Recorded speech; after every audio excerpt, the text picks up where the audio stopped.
Buried somewhere in the Cotswolds, inside a cold stone outbuilding that carries the sharp smell of aging rind and raw milk, is a cheese that had no business existing.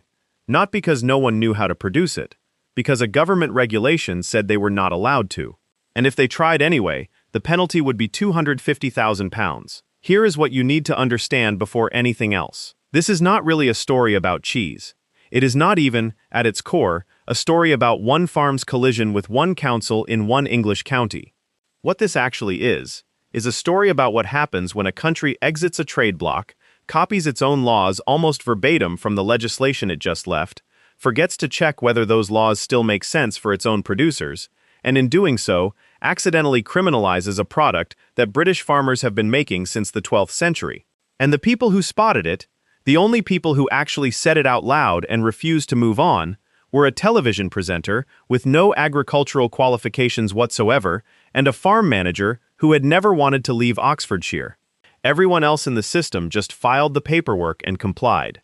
They didn't. And once you've heard the full picture, the only question you will be left with is why it took this long for someone to say it publicly. Subscribe if you are new here. This channel covers British farming and rural business in a way most media simply won't. Hit the bell. You do not want to miss what this video covers. Let's start at the beginning. Go back to 2021. Diddly Squat Farm Shop had been trading for under a year. Jeremy Clarkson, the son of a Doncaster toy salesman who made his living manufacturing Paddington bears, a man who had bought roughly 1,000 acres of prime Cotswold farmland, specifically to demonstrate that farming was a manageable and logical profession, had discovered, rapidly, that it was the opposite of those things. The harvest had come in badly. The machinery, including a Lamborghini tractor widely considered too large for the terrain, had broken down at critical moments. The sheep flock that was supposed to represent the farm's entry into livestock had suffered heavy losses. And so the farm shop, conceived as a way to salvage some revenue from a bruising first year, had opened its doors and done something nobody had forecast. People showed up. Not dozens, hundreds, then thousands, queuing down a country lane outside Chadlington in West Oxfordshire for candles, for beer brewed from the farm's own barley, for vegetables priced higher than Waitrose, that nevertheless sold out before noon most weekends. Without a marketing budget or a formal retail strategy, Diddly Squat Farm Shop had become one of the most visited rural retail destinations in Britain. The natural next step, commercially speaking, was cheese. This is precisely where the story stops being about one farm and becomes something considerably larger.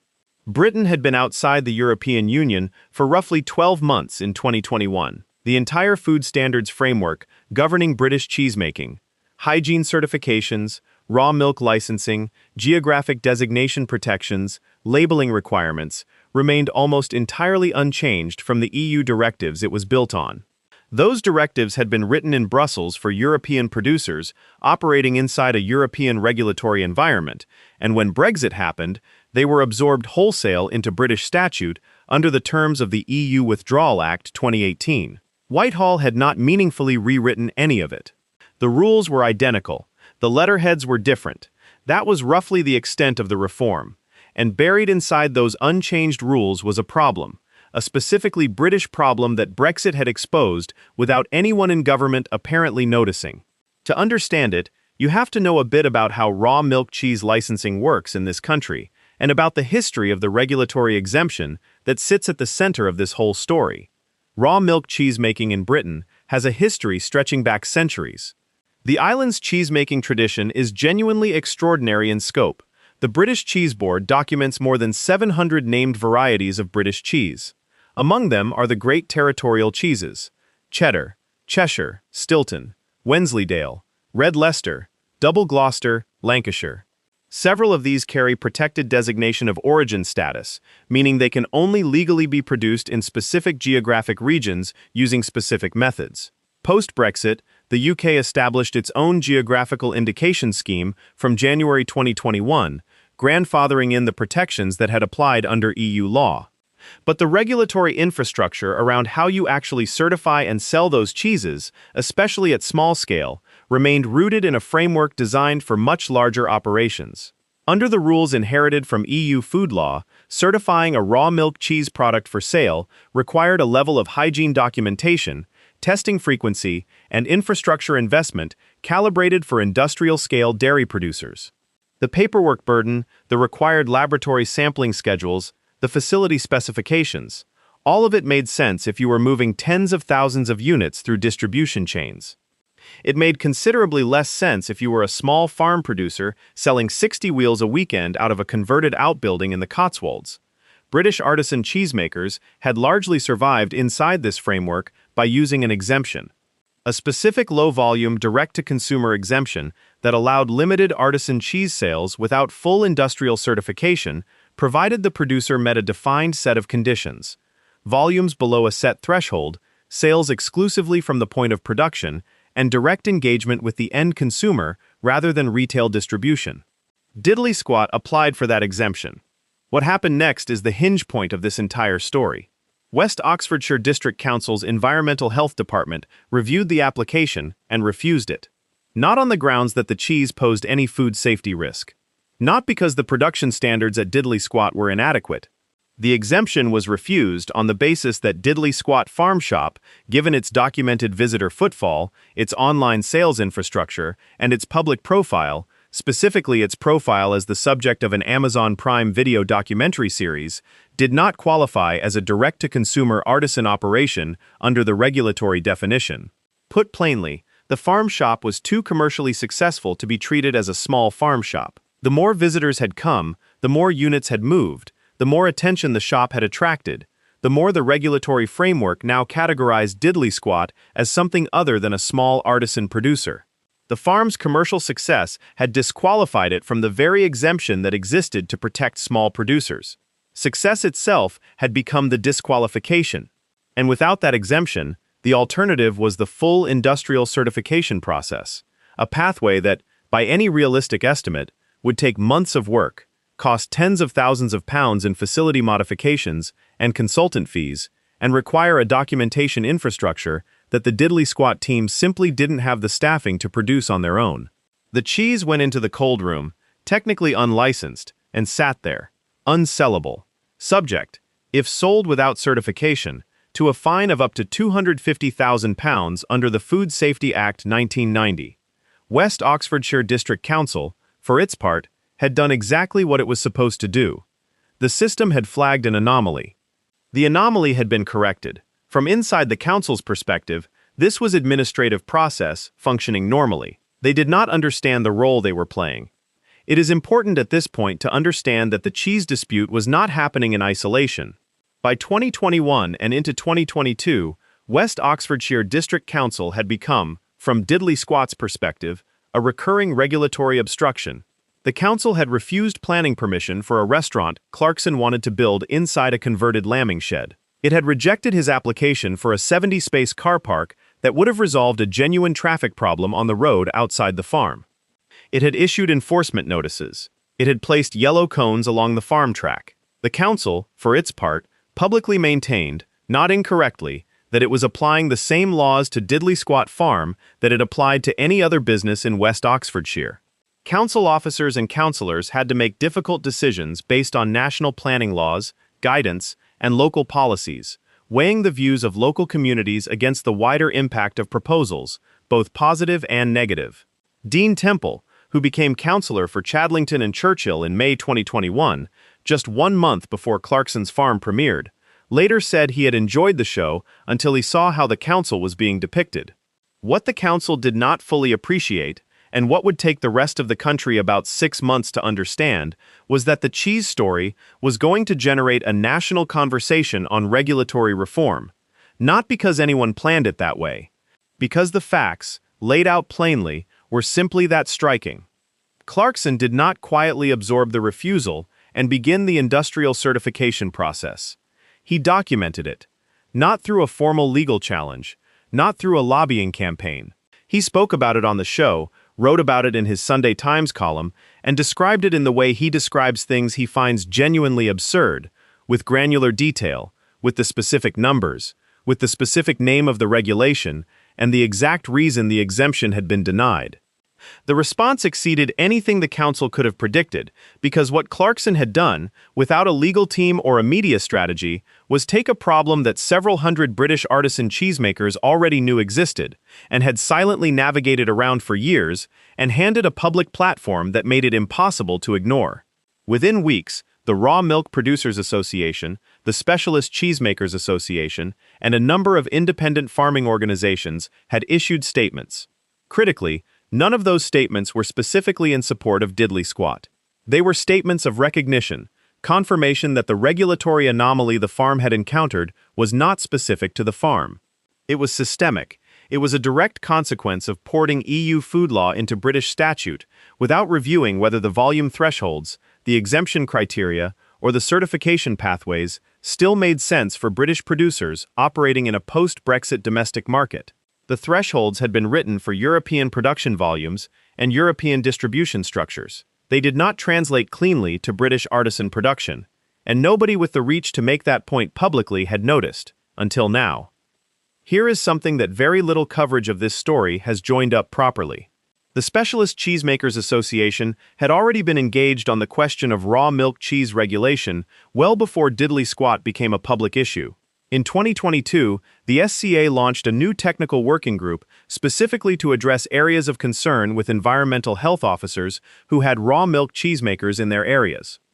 31 EHOs from England, Scotland, and Wales joined the first online session, which was chaired by dairy consultant and SCA technical committee member Paul Thomas. Thomas told trade publication Fine Food Digest, "I wouldn't say there's a hostile environment to raw milk cheesemaking in the UK, but there are some EHOs that are wary of raw milk cheeses and can get quite nervous.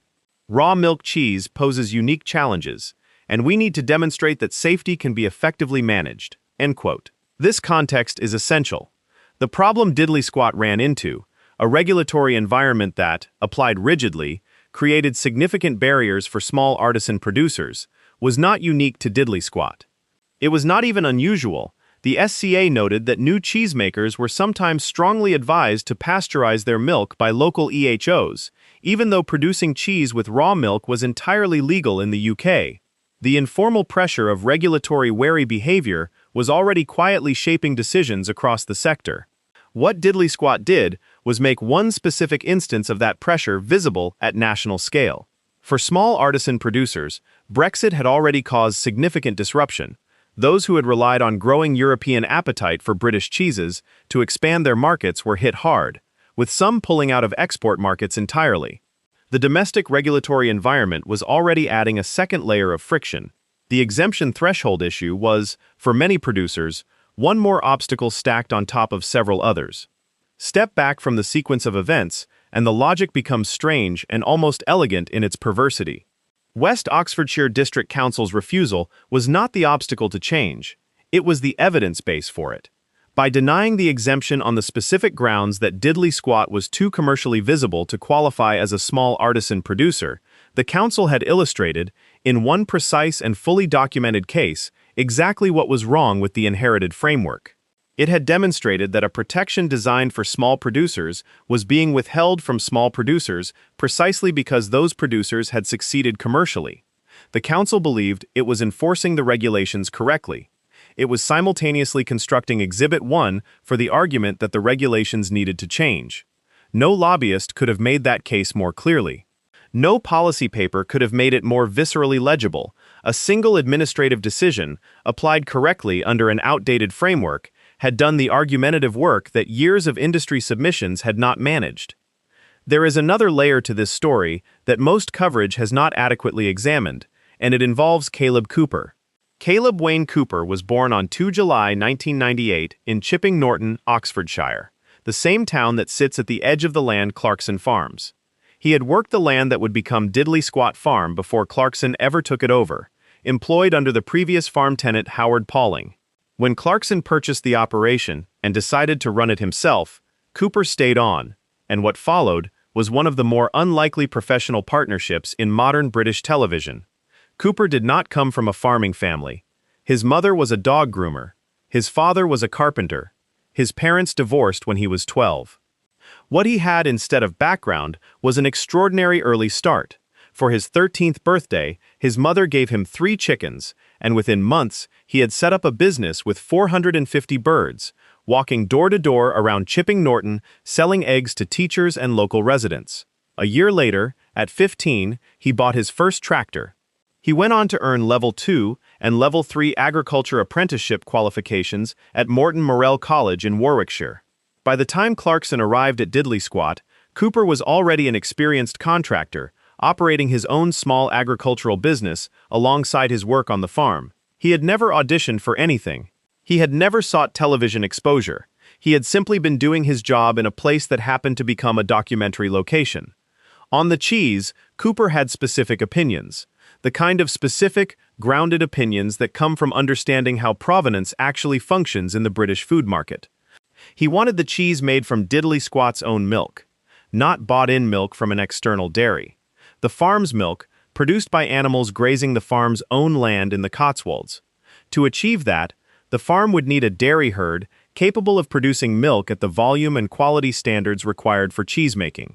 That was a separate infrastructure conversation, layered on top of the certification conversation, layered on top of the council's objection, layered on top of a regulatory framework that was already misaligned with the scale of the operation. Cooper's instinct was commercially precise. In the British artisan food market, provenance is not just a marketing point.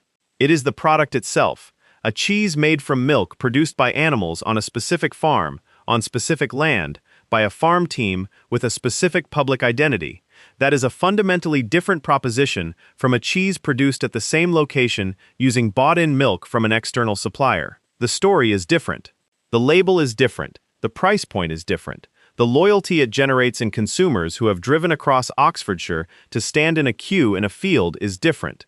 More importantly, it is the one thing that a supermarket cannot replicate at industrial scale. Tesco cannot manufacture the postcode. It cannot manufacture the queue. It cannot manufacture the man who started selling eggs from a basket around Chipping Norton at age 13 and never left, and who still drives the same roads, and who has opinions about cheese that are grounded in 20 years of thinking about what British farming can actually be. You cannot manufacture that. You can only create the regulatory conditions that allow it to exist, and then not accidentally make it illegal. The path to certification was not fast. British regulatory process is never fast, but it was real. Diddley Squat worked through the appeals process and commissioned an independent environmental health assessment of their production facility. That assessment found their hygiene and production standards met or exceeded the requirements for certification. The documentation burden that had initially seemed prohibitive turned out, with the right consultant guiding the process, to be approximately a 6-week project. The certification came through. The cheese went onto the shelf. It sold out over the first weekend. Not only, because the cheese was exceptional, though by multiple accounts it genuinely was, but because by the time those wheels reached the shelf, an estimated 2 million people had followed the story of why they nearly hadn't. The regulatory refusal, documented on a global streaming platform and written about in a national newspaper column, had generated more pre-awareness for the product than any conventional launch strategy could have achieved. There is a marketing lesson embedded in that outcome, but it is one you can only learn by being right and then demonstrating it publicly.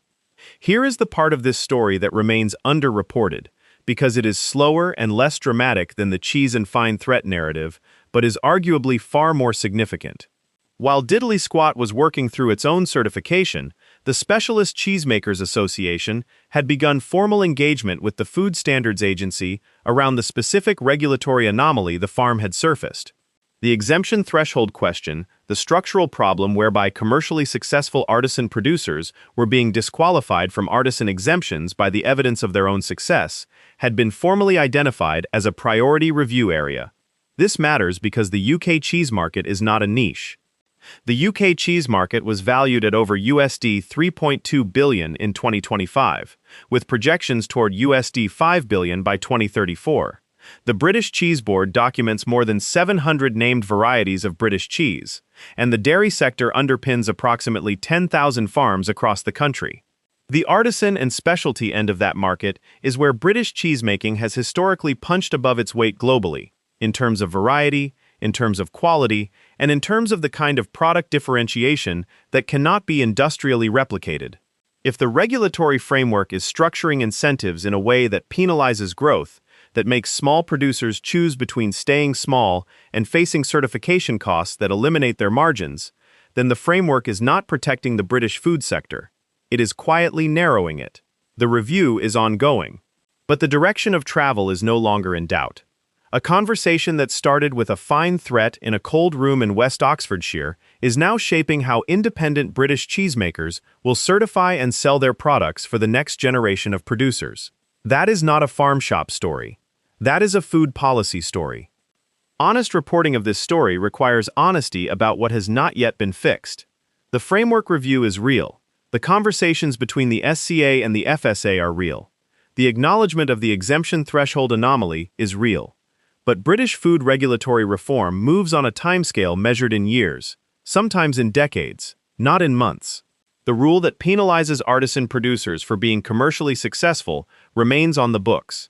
Producers who do not have Clarkson's Sunday Times column, his audience, his production team, and his resources are still running into the same wall, still being refused the same exemption, still facing the same impossible arithmetic between certification costs and fine exposure.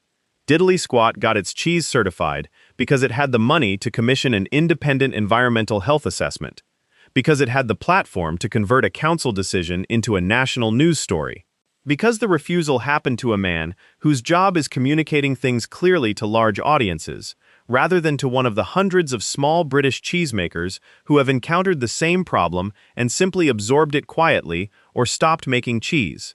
The anomaly is documented. The anomaly is acknowledged. The anomaly is still in place. And for every producer without a documentary crew and a streaming deal, it is still causing exactly the damage it was causing before anyone noticed. Stand at a distance and look at the full sequence of events. A farm that made £144 in profit across its entire first year of operation. A farm shop that became, entirely without planning for it, one of the most visited rural retail destinations in the country. A cheese that sat unlicensed in a cold room while a £250,000 fine hung above it. A regulatory refusal that turned into a national conversation. A national conversation that triggered formal engagement between the Specialist Cheesemakers Association and the Food Standards Agency. A framework review that will determine certification pathways for independent British cheesemakers for the next generation. At the center of all of it, a farm manager who started his career selling eggs from a basket in Chipping Norton and never needed to go anywhere else to find the whole picture. A television presenter who bought land in the Cotswolds in 2008 to prove farming was straightforward and spent the next decade learning it wasn't. And a council that issued an administrative refusal and in doing so, unwittingly authored the argument that will change the rules. West Oxfordshire District Council believed it was the regulatory authority in this story. What it actually was, without understanding the role, was the origin story. There is something worth expanding on here that gets lost in the drama of the fine threat and the sold-out shelves, and it is this. What the diddly squat cheese story is actually part of is something much bigger in the British food economy, and something that the post-Brexit regulatory environment is either going to support or undermine, depending entirely on whether the people responsible for reform are paying attention. The concept of food provenance, specific, verified, tied to a named place and a named producer, is not a niche marketing preference. It is a fundamental market force, and it is moving in one direction, upward. The consumer appetite for knowing exactly where food was produced, by whom, under what conditions, using what animals from what land, is not a trend confined to farmers' markets. It is reshaping supermarket buying strategies, driving the premiumization of the cheese counter, and generating a category of food loyalty that price competition simply cannot erode. Consumer behavior is increasingly influenced by health consciousness and ethical sourcing considerations, and the rise of foodie culture and gourmet dining has elevated the status of premium and artisanal cheeses, driving demand for high-quality options. The British artisan food producer, particularly the cheesemaker, with a specific place, a specific herd, a specific aging tradition, is sitting on top of a genuinely defensible competitive position, one that no industrial operator can replicate and no supermarket own label can undercut. But that position only converts into a sustainable business if the regulatory environment allows it to function. If the path from production to sale is so expensive, so administratively burdensome, or so structurally penalizing of commercial success that only producers with deep pockets and professional support teams can navigate it, then the regulatory framework is not protecting British food heritage.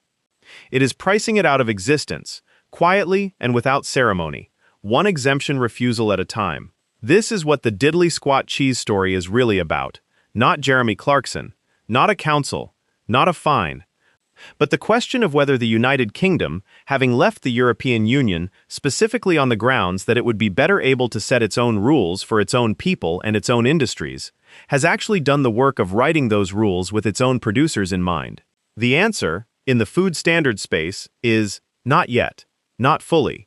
The inherited framework is still doing most of the work, still calibrated for European volumes, still poorly aligned with the scale at which British artisan production actually operates.